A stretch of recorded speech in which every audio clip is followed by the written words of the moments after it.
Jake Briggs. And the one gentleman was concerned about as well, because it's kind of close to where they're going to be doing the work.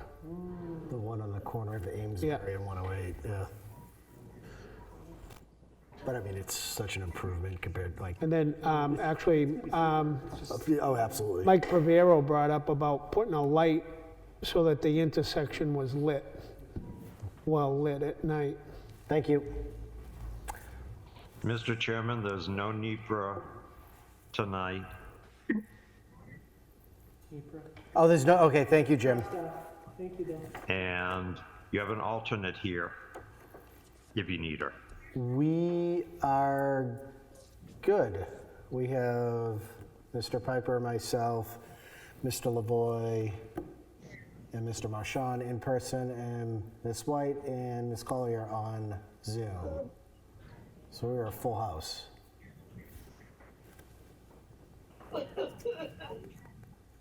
And we, I'm going to mute myself unless you ask me to call a roll or I have to make a comment, because there are some sounds here in the hospital that you people don't need to listen to. thank you. Okay, so the Newton Planning Board would like to hold a public meeting on Tuesday, January 24th, 2023 at 7:02 p.m. at the Newton Town Hall. First, I would like to salute the flag.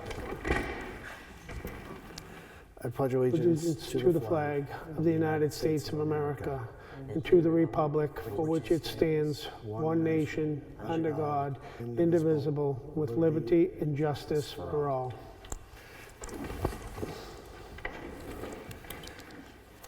So the first order of business is the acceptance of the meeting minutes from January 10th, 2023. Motion to accept. Second, So Jim, Mr. Piper made the motion and Mr. Marchand seconded it. Ms. White? Aye. Ms. Collier? Aye. Mr. Lavoy? aye. Mr. Piper? Aye. Mr. Marchand? Aye. Mr. Moran? Aye. Second on the agenda is, and just for the public, I'm not sure if this was posted, where there is no approval of the NPREA Manifest, so we're skipping that. Second on the agenda is an update to the capital improvement plan. Is that Annie or is that you, Mark? Or Could be any of us. or Jordan? So we've received a nice Excel sheet and we'd like to bring it before the board / get comments on it so that the next board can do something with it. Awesome. And you can do that at the next. The next. Probably not the 14th, but maybe Yeah, I the was one going to after say that. the 14th is quite busy, but we probably have a meeting on the 28th of February. Kenny, can you make that, the 28th? Damn it. You're right. All of a sudden I got a tickle in my throat. Kenny, can you make the 28th? Can they hear us? I can hear you. Can you guys hear us? We can. We can. Okay. Annie, can you hear us? I can, it's pretty faint, but I can hear you. I'm just working at it. Can you be here the 28th to help present? I heard the 28th, yes. Are you? Can you hear me Are better? you available, Are Annie? you? Yes, I am. Okay. So we would probably like to add some detailed discussion on the capital improvement plan on the 28th of February to the agenda. Yes, I please. do, can I just say that one of the things, if it were on the 14th, and I understand the agenda is pretty full, but if it were on the 14th, it can be in the notice, the published notice, which, might be efficient. You can put it at the beginning of the meeting. That's. Are we still planning to come in at 6:30 on the 14th? Yes. Okay. Yeah, that's when you motioned to have the public hearing for the land use chapter and the policies and procedures. Right. And I can't, since I'm not putting that ad in until Thursday, I can still get the CIP into the ad. Why don't we plan on that and save a few dollars? Jim, could you not do that? Even if you have scheduled the public hearing for the 14th on the CIP, if you have further comments, you can just continue that public hearing notice to the 28th. Like if people That's had substantial comments. a fantastic idea. Yeah, let's plan on that. Yeah. It's the 14th, right? Yeah, let me.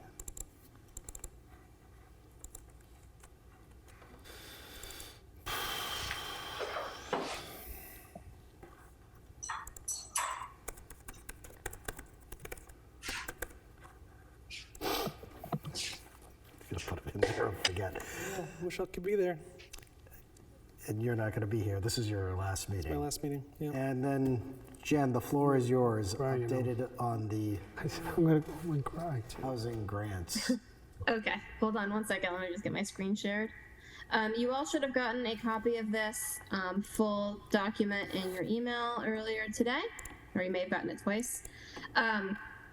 So this is the grant that we have been talking about for a couple of meetings over the past few months.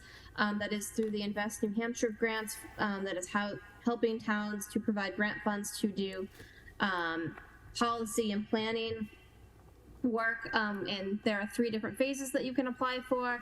One is doing master plan work and data collection. The second phase is doing a regulation audit to identify barriers and opportunities in your existing land use, and also health regulations and building regulations that you may be able to consider tweaking or making so that it is not necessarily easier to develop housing, but allows for increased opportunity for developing diverse housing. So it's not skewed towards any one type of housing. So that's the second phase. And then the third phase is then trying to implement some of those regulations that you may identify as things that you might want to fit and consider for the town. So this application is for just phase 1 and phase 2. It's the same scope of work that we have been talking about for the past couple of months, and it includes developing a housing master plan chapter and the associated public engagement and outreach of that, which will be a combination of doing a survey similar to what we did for the vision and the land use chapters, but then also doing an information session, which can take place either as an online information session, we can do it in person and record it, or a lot of flexibility in how we would do the public information session to get people's input on that chapter. It'll be a much more extensive public engagement that you guys have traditionally been able to do simply because it has a larger budget. The second phase is the regulatory audit that would evaluate potential zoning regulations or site plan subdivision regulations that increase housing opportunity, including pros, cons, how much effort would be taken to make those implementations, whether there are things that are sometimes considered barriers to implementation that you want to keep, such as, say, wetlands protections. So that's the second component. My office would be doing a regulatory audit for the town. We're doing a very similar exercise for a number of towns, so we're going to get very, very good at doing these audits very quickly. But there would be public engagement included with that regulatory audit. You are under no obligation to take any of the suggestions. You're not obligated to implement any of them. They're just meant to be there as educational and a good screening tool, quite frankly, of regulation updates that you might want to make. If during the course of the master plan update and that audit, if we identify one or more regulations that you might want to explore further and actually go through the work of getting them implemented, either through public hearing or a town meeting, we can apply for the third phase over the summer and into the fall to be able to do that if they are more extensive regulation changes. So, minor regulation tweaks that we can just do during the normal course of business. If they're more substantial, examples might be doing a really big rezoning, if that's something that comes up, or tweaking the cluster subdivision or your elderly housing subdivision that you might want to implement as a possibility. those are more extensive zoning changes. So the only things that were really added for scope of work beyond what we had discussed is a narrative on housing challenges and goals for Newton. Really pulled in that you guys are experiencing very similar challenges to many small towns with kind of a lack of affordable housing. There's not really a ton of diverse housing in Newton itself, but you guys have seen, and this is more unique to Newton, a lot more demand for 55 pluses in the town because of your proximity to Massachusetts and because you're so close to the border. It's a fairly easy location for people to come and either have second homes or who might be working remotely. So you've seen a lot more single family development, but you've also had more industrial commercial development in the past 20 years. That spurs the need for more diverse housing.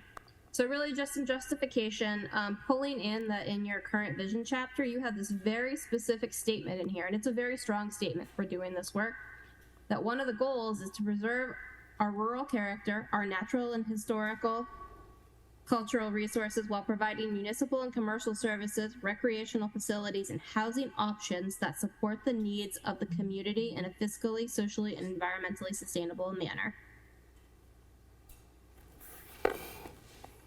So that statement in itself says Newton's already exploring ways to have diverse housing opportunity. There's a lot of ways to get to it. Some are very minor, some are very major, and there's only a limited amount of things that the planning board itself and the regulations in the town have control over. This is meant to explore those opportunities.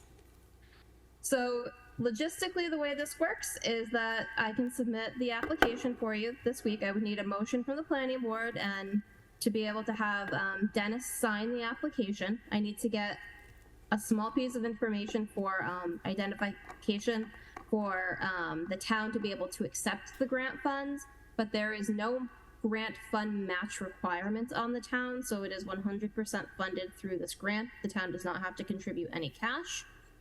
The only thing that you do have to contribute is the ability that the planning board will participate and a little bit of Jim's time to be able to post meeting agendas, post documents. So there's a tiny bit of administrative work that comes in with that. The total grant amount is for $40,000. The master plan chapters and outreach total 15, with the audit itself totaling 25,000. We would start work, assuming we would get this awarded. I apologize for the scrolling. Basically, as soon as the grant is awarded, so approximately March, although I submitted a grant on Monday of this week, and we got notice this afternoon that we received the grant award. So it's a pretty fast turnaround. With the idea of having the housing master plan chapter done within about a 6 to 7 month period, so we try to have it done by September, and try to do the outreach and public engagement for the master plan chapter in the late spring. The audit itself would sort of start as we got into early spring and would be wrapping up in around September, with consideration, if you wanted to apply for that third phase, happening around the September-October timeframe. So that's the really short overview of the same scope of work we've been talking about for a while. Jen, you did great. That was a lot. I've been doing a lot of these recently. Okay. I was gonna say that just rolled right off the tongue, the whole thing. I think this sounds really good and straightforward and pretty self-explanatory. My only question is, do you need us for that to do anything on that unique identity identifier? So I can actually call the town manager as well if that works. If Jim is able to get to it easier, or if you are, Bob, that would also be easy. That's the only piece of information I need other than a vote and a signature. I will shoot an email to Diane, probably. Yeah, Copy you, Bob. we can get it to the new town administrator if you want. Yeah. Okay. So if the grant gets awarded, we would get an authorization letter, which I think you're highly likely to get the grant awarded. The select board probably has to have a vote at an upcoming meeting to be able to accept the grant funds. That's how most towns operate. It's a fairly straightforward process. And then that goes in part with having that identification number. And that would just be me requesting to be added to the agenda for the Board of Selectmen to accept the funds? That should be sufficient. I mean, we would have an award letter with all of the contractual information as part of it. Okay. Yeah, like we generally do with all the other things that we get the money for. It should be similar to the process you've done through ARPA for accepting the funds, not Right. necessarily all the other paperwork, but Right, because you guys are holding the money, right? Or they're holding it and then you withdraw on it? so that's sort of we were told originally that they could just directly give us funding. It sounds like it actually does have to come to the town. But I can get some clarification on that from you. Okay, very good. That would be fantastic, just if we get any questions, but my assumption is that the town would be more than happy to. Oh, yeah. I've already talked to them about it, so they're aware of it. I mean, it really is an unprecedented opportunity. I've never seen grant funds this readily available for this topic specifically. So, Right. And like you said, that it's not like the town has to put any matching funds towards it. you do not. I mean, really, the obligation beyond you guys participating in Jim's time is a willingness to explore options for looking at housing diversity and opportunity. That's the ask. You're not, everything else for adoptions, approvals goes through the normal process of public hearings and town meetings. So people have, the rest of the residents have a say. It's not just the planning board. So let's discuss that real quick, the ability to have the willingness. So one of the warrants that got put in is a warrant to deny workforce housing in this town, dependent upon until the town has town water and sewerage. So my so I question, would that I can affect tell this? you if, I don't think it would affect your ability to get the grant. I do think that if that were to pass, that it would be something we would certainly touch upon with any public engagement or information session. I will say if the town of Newton voted to prohibit workforce housing through warrant, you would be in violation of state law. That was my comment. This is Barbara. Thank you. I was going to bring that up because I looked up the RSA on it, and RSA 67459 says municipalities must provide reasonable and realistic opportunities for the development of workforce housing. Yep, that's true. It has to be technically on at least 50% of the land where you allow residential uses. And there's, Right. So I thought that was an illegal. I know it's a citizen's petition, but I still think it's like they can vote for it, but I don't think we can act on it. So, I agree. I agree with what Barbara just Barbara, said. you said, Illegal. you said RSA 674:59? 674, yes, :59. thank you, Barbara. Thank you And very much. my understanding from dealing with this on the private side, outside my capacity on the planning board, is that there's already been, and Jen, you can answer this, there's precedent set in New Hampshire already for this. There absolutely is. Something I can do at a future planning board meeting as we're getting into this, whether you get the grant or not, is to go through the planning commission's regional housing needs assessment that touches on the housing needs of our region and a bunch of statistics, but it also gets to the fair share of workforce housing law. Give me 1 second, I'll pull up Newton's numbers, but this is basically a breakdown, and it's one methodology for getting to the number of workforce or affordable housing units that Newton would need to have to meet its fair share, which is the state law that Barbara was just citing. And this is not an absolute number. You already have some housing in Newton that meets this threshold. But part of the master plan process would be to get a more realistic understanding of what you do have versus what our housing needs assessment says you need. All right, I thank have you. a question. This is Barbara. Can any of that be wrapped into the housing grant? Can you find that number out through that? Yep, that would actually be part of our data and information we would be digging into as part of the master plan process. So- It's already included. So for instance, if this is theoretical or hypothetical, I should say hypothetical, if it came back and there was 90% affordable housing in Newton, then there potentially could be that warrant article could move forward because we as a town have more than our Yes. fair share. Yes, I can tell you that no one in the state of New Hampshire, except for the towns that have 10 or fewer people, have enough affordable housing to meet their regional fair share because there is a sheer lack of affordable housing in the state.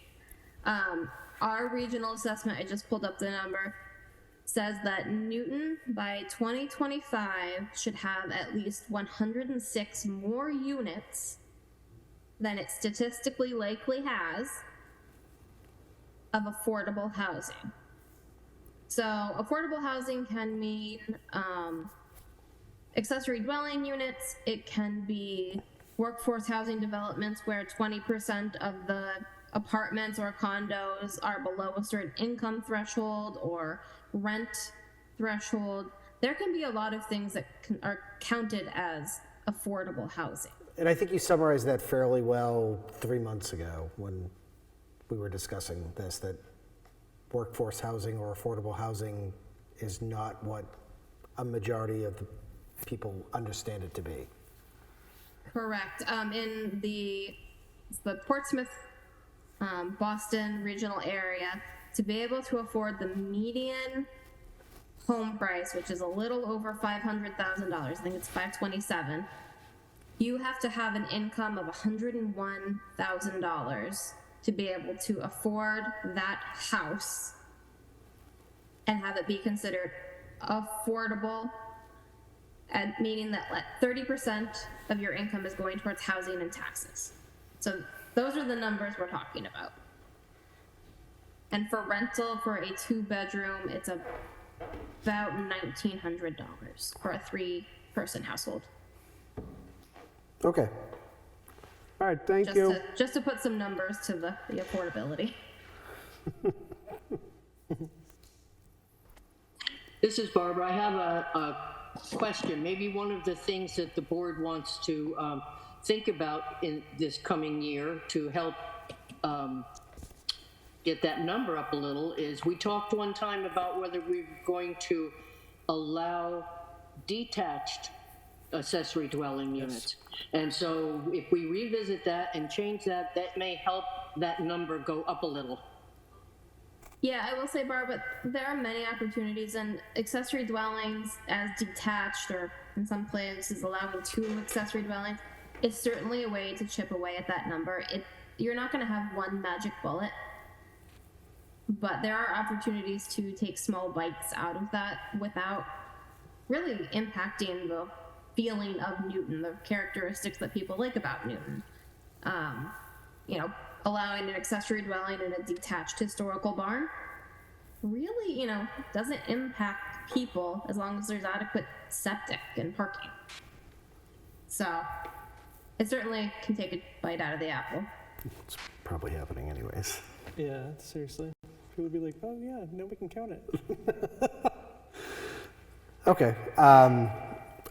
Thank you for the summary, Jen. I think it's great. So do we have to make a motion to capture this in the meeting minutes so that it can move forward? Yes. So I'll make a motion to give the chairman permission to sign said commitment. Second, This is Barbara. Second. you have it. You can take it, Barbara. I'm sorry? Mr. Mayor. I also seconded, but I'm going to give it to you. Okay. Thank you. Sorry, I had written Barbara down. Mr. Marchand made the motion. Right. And Ms. White seconded. Correct. Ms. White? Aye. Ms. Collier? Aye. Mr. Piper, Aye. I know, he's huge. Mr. Lavoy, Aye. Boy. Mr. Marchand, Aye. Mr. Moran, Aye. and your alternate agrees. And I can get you a copy of this tomorrow, Jen.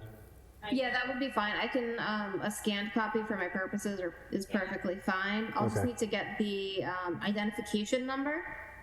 I will send And- an email out tonight. I'll copy you, Jen, and try to figure this That would out. be great.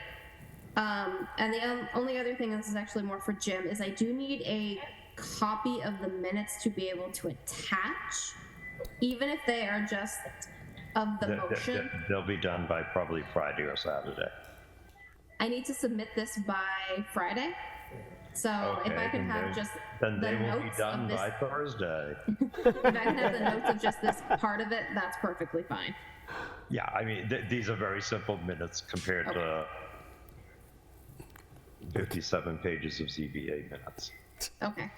You're a good man, Jim. One question before you call an adjournment. What, was there a motion? I didn't hear a motion to take the CIP to a public hearing. I do. I have him and I have a girl. We, So I'll make a motion that we take the CIP to a public hearing. Second. Thank you. A little younger in that picture. Mr. Piper, was that you seconding? Yes, sir. That's when he's like first. Okay. Ms. White, Yes, aye, sorry. Ms. Collier, Aye. Mr. Piper, Aye. Mr. Lavoy, Aye. Mr. Marchand, Aye. Mr. Moran. aye. Thank you. And I'm going to add one plug to the agenda. There's a few open seats, so if anybody in the public is listening, or people to the right of me want to run again. Unfortunately, you can't, Can't. and you're still on the board. This is Barbara. I have a question, Sure. okay? And I think that this is for Jen and for Bob. When do you need that information about, that you were asking for about, from the town manager on the housing grants? Because it's my understanding that the town manager's like on leave for a little while, so I don't know if he's available to get that information that you asked for. We have somebody filling in, Barbara. Okay. And I was going to just copy Diane, Yeah, that's On the probably where I email. would get it from anyway. and Okay, thank you. yeah, hopefully we'll figure it out.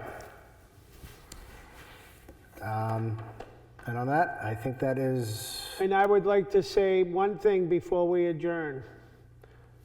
And this is to Mr. Lavoy, that it has been both an honor and a privilege to have served on the planning board with the gentleman.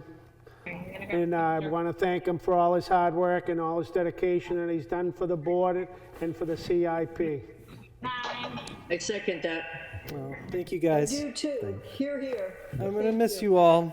It's been a pleasure. you can But still, I can still sit in the audience. I'm not a Yeah. resident, so I can't now. However, Mr. Lavoy, if you would, if you're not going to keep your zoning book, if you'd return it so I don't have to print out a whole fresh new one. Sure, I'll dig it out of my office. Okay, thank put it you. in the wood stove. Not yet. That was gonna be the plan. I'm just cheap. You're kidding? That's a good thing. That's a good thing, Jim. All right, good. More fodder for the stove. Thank you all. Thank you, Jen. Good night, everybody. Bye.